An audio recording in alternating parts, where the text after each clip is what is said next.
Hello and welcome back. You're watching Beyond World is One, and this is World DNA with me, Jyotsna Kumar. Let's begin with the headlines.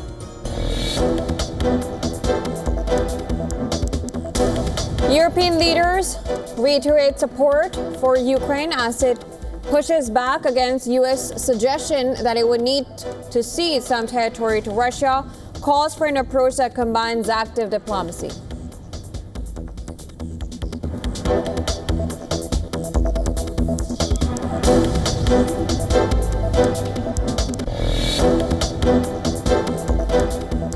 Gaza Civil Defense says Israeli fire killed at least 37, including 30 civilians, as they waited for aid. Explosions continue across the Strip, with Israel set to widen its military operations.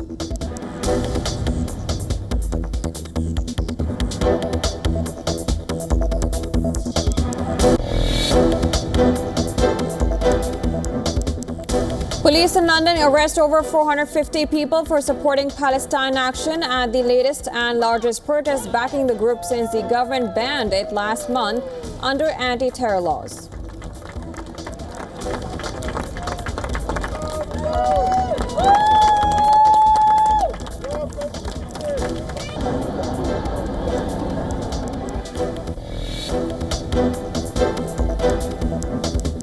India's Army Chief General Upendra Dwivedi takes a swipe at Pakistan for its claim of victory in the May clashes, likens the Operation Sindoor strategy to a game of chess.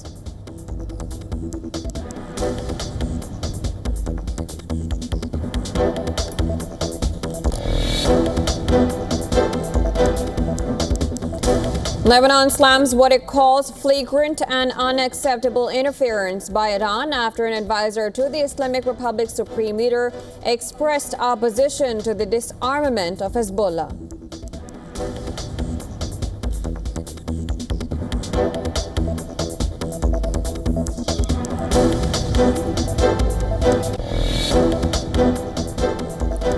Taiwan reports heightened Chinese military activity, says 8 Chinese military aircraft, 9 naval vessels detected around its territory.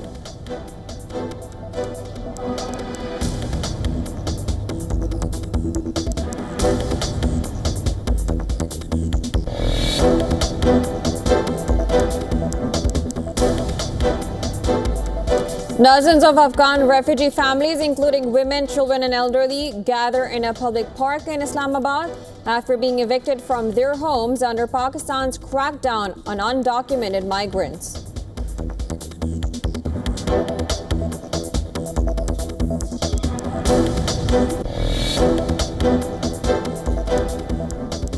Bangladesh's poll body says a general election would be held in the country in the first week of February 2026. Accepts conducting it in a free, fair and impartial manner remains a major challenge.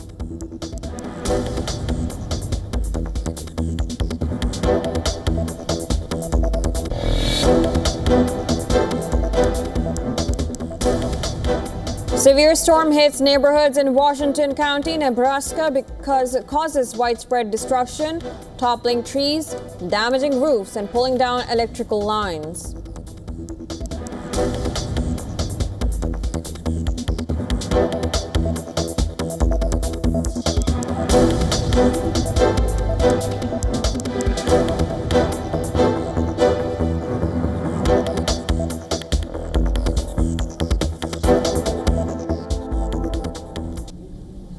A humanitarian crisis continues to loom in war-wrecked Gaza as Israel prepares to take military control of their territory. According to Gaza Civil Defense Agency, at least 37 people were killed by Israeli fire on Saturday, including 30 civilians reportedly shot while waiting to collect food. The agency said that Israeli forces opened fire near a key border crossing in the north, an area that has seen thousands of Palestinians gather daily in desperate search for food. At least 12 were killed and nearly 200 wounded.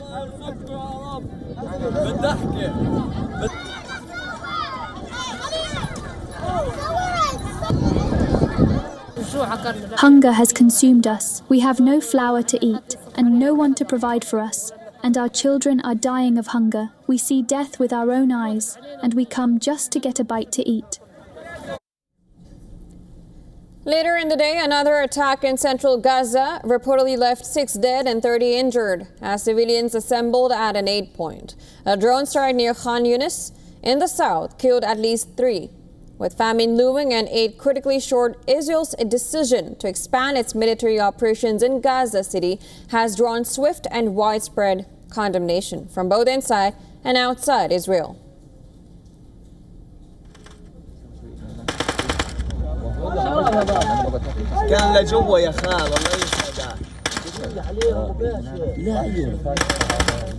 Gaza plan has provoked worries over the fate of hostages still held by Hamas. In Tel Aviv, hundreds of Israelis protested against the government, chanting slogans like "Invasion kills, a deal would save," and "The war is killing the hostages."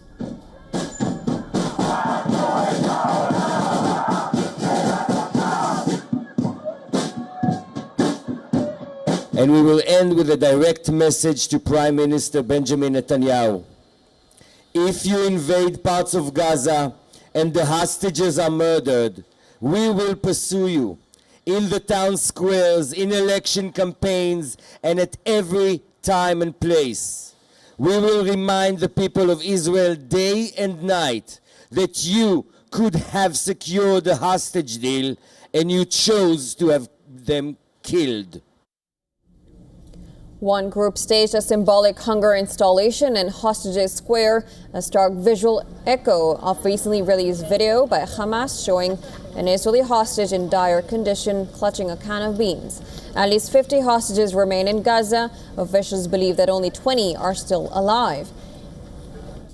Meanwhile, in London, more than 460 people were arrested during a pro-Palestine demonstration, many of them accused of supporting a banned group, Palestine Action. Palestinian Foreign Affairs Minister, on the other hand, has termed Israel's expansion plan disappointed but expected and insisted that a two-state solution is the only viable option to achieve peace in the region.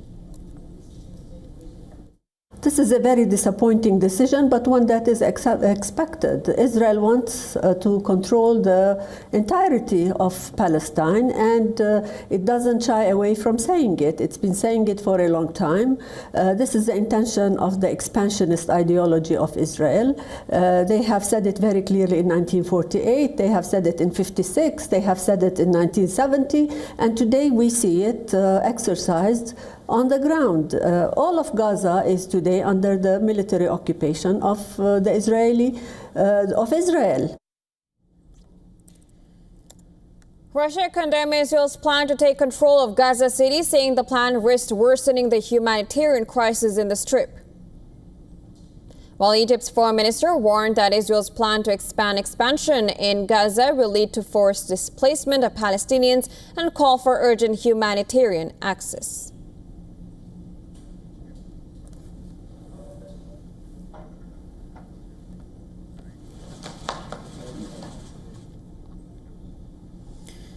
Moving on, major European leaders have said that path to peace in Ukraine cannot be decided without Kyiv, and that negotiations can only take place in the context of a ceasefire or reduction of hostilities. The leaders of France, Britain, Germany, Italy, Poland, Finland, and European Commission President Ursula von der Leyen issued a joint statement and said they are convinced that only an approach that combines active diplomacy will work. They added that the current line of contact should be the starting point of negotiations. The statement was made a day after U.S. President Donald Trump said he would meet with Russian President Vladimir Putin on ending the war in Ukraine.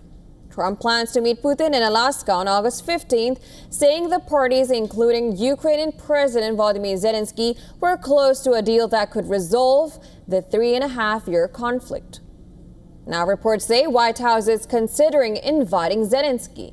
A senior U.S. official and 3 people briefed on the internal discussion who were quoted in the report said no visit has been finalized as of yet and that it's unclear if Zelensky would ultimately be in Alaska.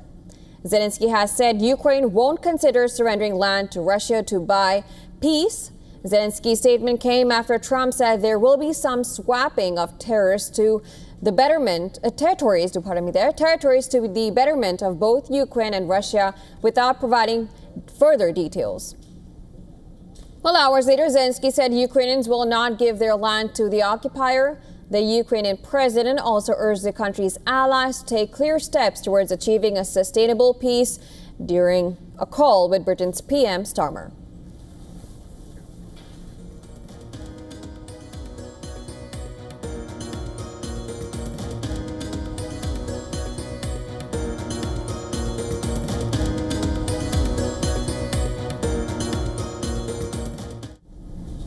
Now, U.S. President Donald Trump and Russian President Vladimir Putin are set to meet in Alaska on August 15 to discuss a potential ceasefire in the Ukraine war. But truce in Ukraine is fraught with challenges, and there are several sticking points holding back a potential peace deal. Now, ahead of the meeting, Putin's aide, Yuri Ushakov, has warned of several challenges. According to Ushakov, Russia and Ukraine will discuss ways to reach sustainable settlement to Ukraine crisis and work on practical and political parameters of Alaska summit. He warned that while the process won't be simple, Russia would engage in actively and consistently. Now, despite multiple attempts to negotiate a truce in Ukraine, talks have been derailed due to several sticking points. And these include the recognition of territories occupied by Russia since the start of the war in 2022. So far, Russia claims control over 5 regions: Crimea, Donetsk, Luhansk, Kherson, and Zaporizhia. But Ukraine has refused to formally cede to these to Russia. Another key sticking point is Ukraine's bid for NATO membership. Russian President Vladimir Putin has made it very clear that Ukraine cannot be part of NATO. Russia also objects to Ukraine seeking security guarantees by the U.S. and weapons transfer by Western nations. However, Ukraine insists that it has a right to defend itself and choose its allies. Now, these issues are likely to come up for discussion as Trump and Putin hold talks in Alaska next week. But the big question is, will Russia or Ukraine agree to make any concessions? That alone would decide whether this summit turns out to be a historic moment or a breaking point in the Ukraine war.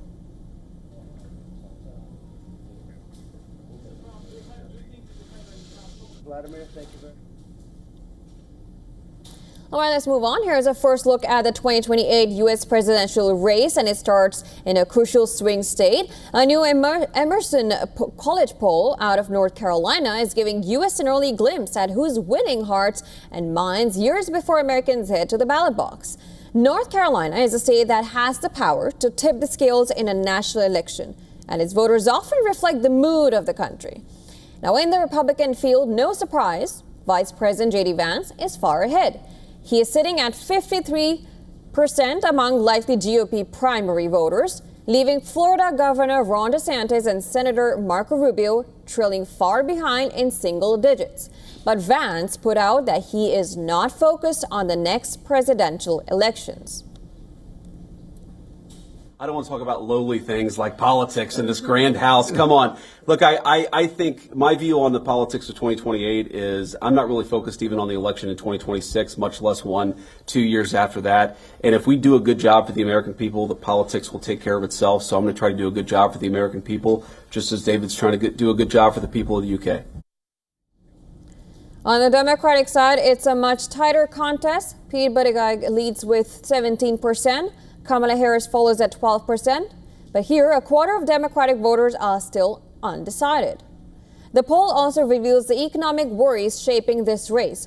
40% of North Carolinians have said that their families' finances are worse off than a year ago. Only 28% say they have improved, and 32% report stability. Analysts say it is too early to lock in the front runners. Most candidates won't even announce it until after the 2026 midterms. But for now, Vance's commanding lead among Republicans and the uncertainty among Democrats show the battle for 2028 is already quietly underway.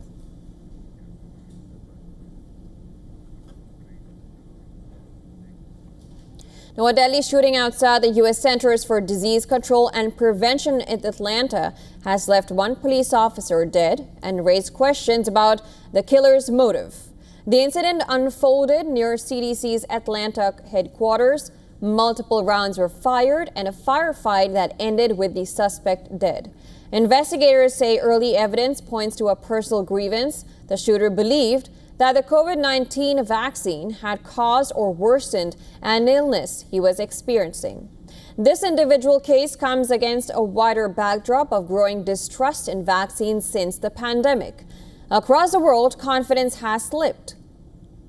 In the U.S., a Pew Research Center survey in October 2024 found 6 in 10 Americans they say probably will not get the updated 2024-25 COVID-19 vaccine. Only 24% say they probably will, and just 15 have already received it. The CDC recommends the shot for everyone 6 months and older, but polling shows a sharp partisan divide, with Democrats far more likely than Republicans to get it, even among those over 65. In the UK, according to research by the London School of Hygiene and Tropical Medicine's Vaccine Confidence Project, trust in vaccines in the UK has dropped from 90% in 2018 to 70% in 2023. Among 18 to 24-year-olds, it's now below 60%. The WHO says COVID vaccines saved hundreds of thousands of lives in the UK alone, yet polling by YouGov shows a growing number of people believe vaccines have harmful side effects that are not being disclosed. Now, that figure has jumped from 19% in 2019 to 30% in 2024. Experts blame a mix of social media, misinformation, safety fears, and the backlash to mandatory vaccine policies. Even rare side effects like blood clots or heart inflammation have been magnified online. Authorities say the Atlanta shooting highlights how mistrust can spill into extremes and why rebuilding confidence in public health remains crucial.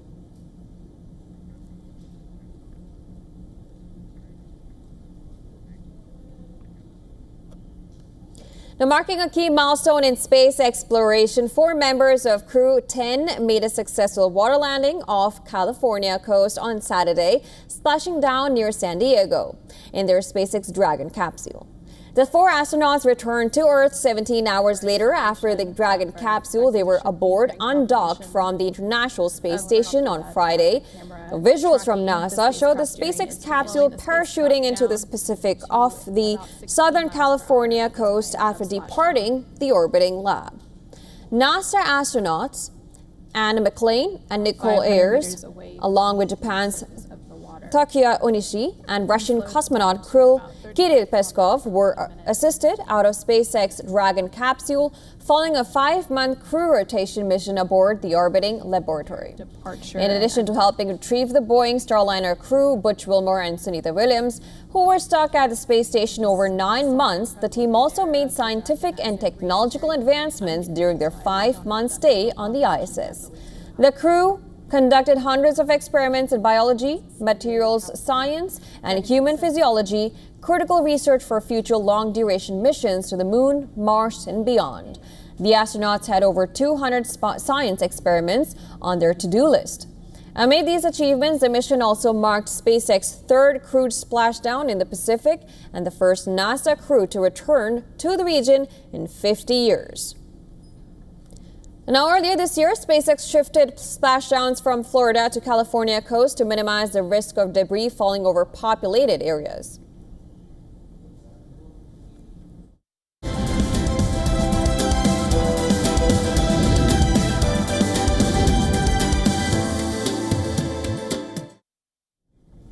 Now, President Donald Trump is boasting about a record windfall from tariffs since April. The government has collected over $100 billion in tariff revenue.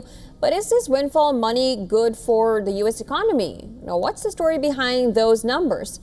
Take a look at our next report for more. President Donald Trump is touting a historic surge in U.S. tariff revenue.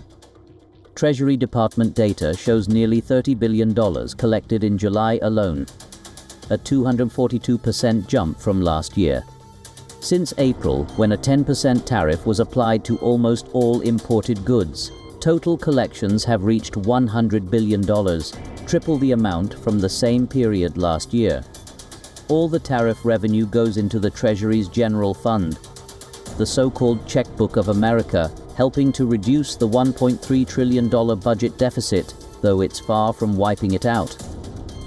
The White House has floated two uses for the windfall: paying down the nation's $36 trillion debt or sending tariff rebate checks to Americans. Senator Josh Hawley has proposed legislation for the payouts, but economists warn this could widen the deficit and fuel inflation. Experts from Yale's budget lab say such cash distributions would be the wrong policy at this time. The added revenue is easing borrowing needs, but it is not enough to solve the government's deep fiscal shortfall. While tariff revenue strengthens government finances on paper, the costs are surfacing elsewhere. Businesses are absorbing much of the hit, but price increases are already evident in appliances, electronics, and toys. Major retailers like Walmart and Procter & Gamble warn of more hikes ahead. Uncertainty has slowed hiring, reducing job openings. Yale estimates tariffs will shave 0.5 percentage points off U.S. GDP this year and next, partially offsetting the revenue gains through lower income and payroll tax collections.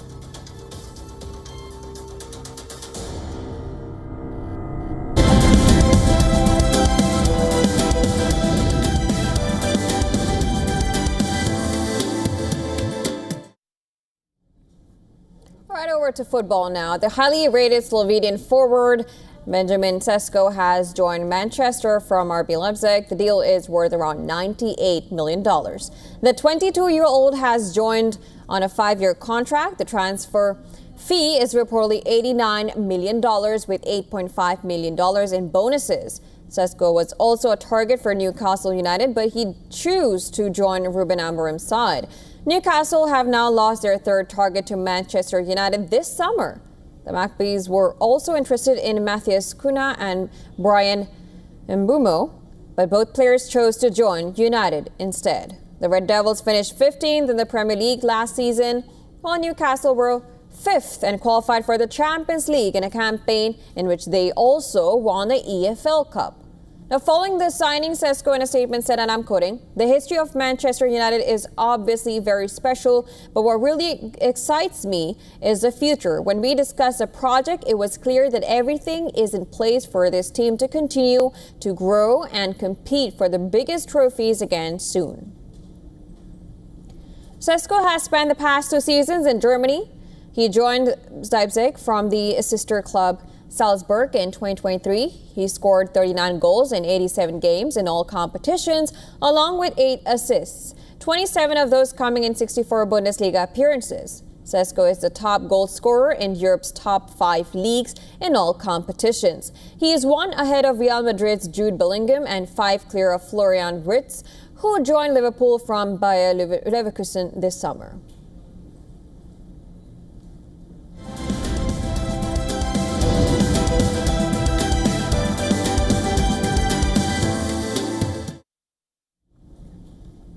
Now, 75 years ago on this day, a movie was released that forever changed the way Hollywood saw itself. It was a dark, unflinching look at fame, ambition, and the price of being forgotten. As we celebrate 75th anniversary of Sunset Boulevard, let's take a look at the cinematic masterpiece that still captivates audiences today.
That's all on World DNA today.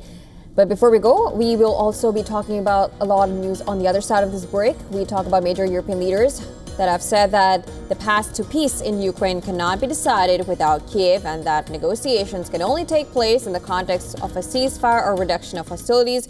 We'll get you all the details on the other side of this very short break. Keep watching WION World is One.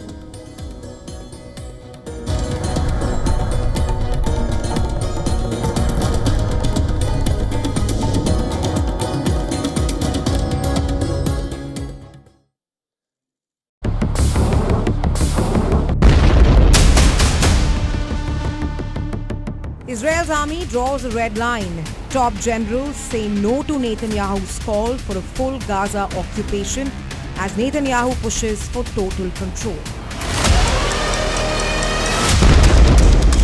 Hezbollah's ultimatum. Missiles are ready, targets locked.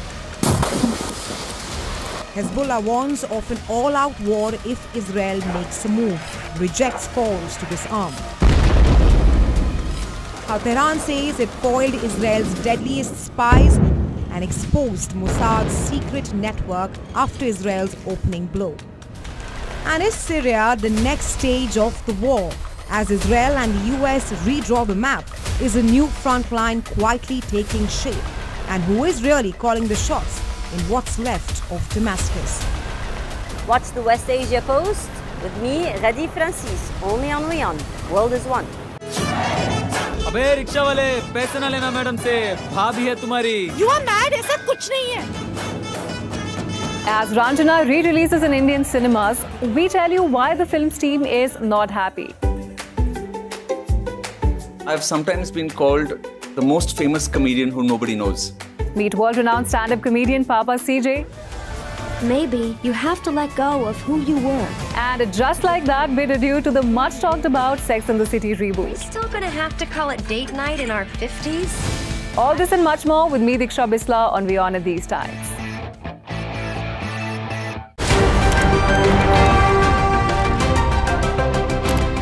Ready to dive into your daily dose of news?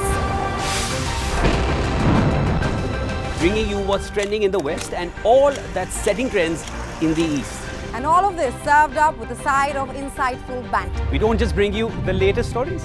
We bring you your talking points for the day. And while you do that, from the busy streets of New York, I will provide you with deeper insights on the developments through the course of the day in the U.S.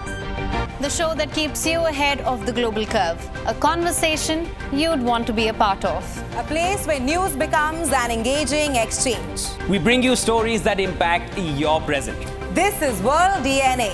Join the conversation.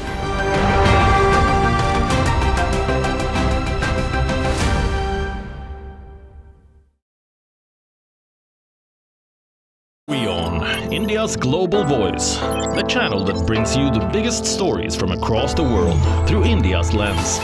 Now available in more than 190 countries worldwide. Because we believe that the world is one. Watch us in Africa, Europe, USA and Canada, South America, Asia Pacific, Middle East and North African regions. Also available on these digital platforms across the world. WION. World is One.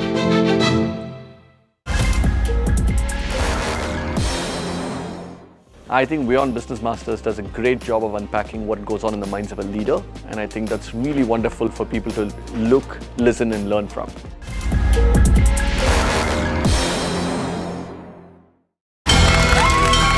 From the bustling trading floors of Wall Street to the vibrant exchanges of Asian stock markets, WION breaks it down for you to make sense of what's happening.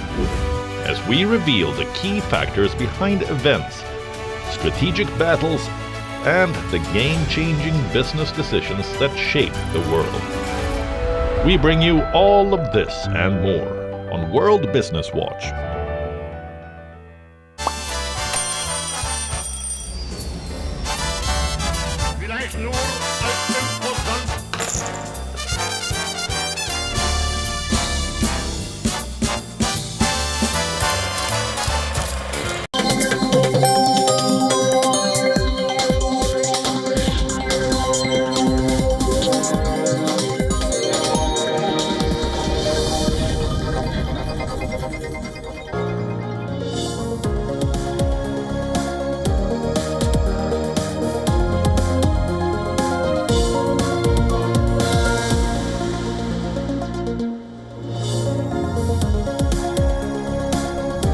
Hello and welcome back. Thanks for staying with us. You're watching WION The World. I'm Joseph Kamal. Let's begin with the headlines.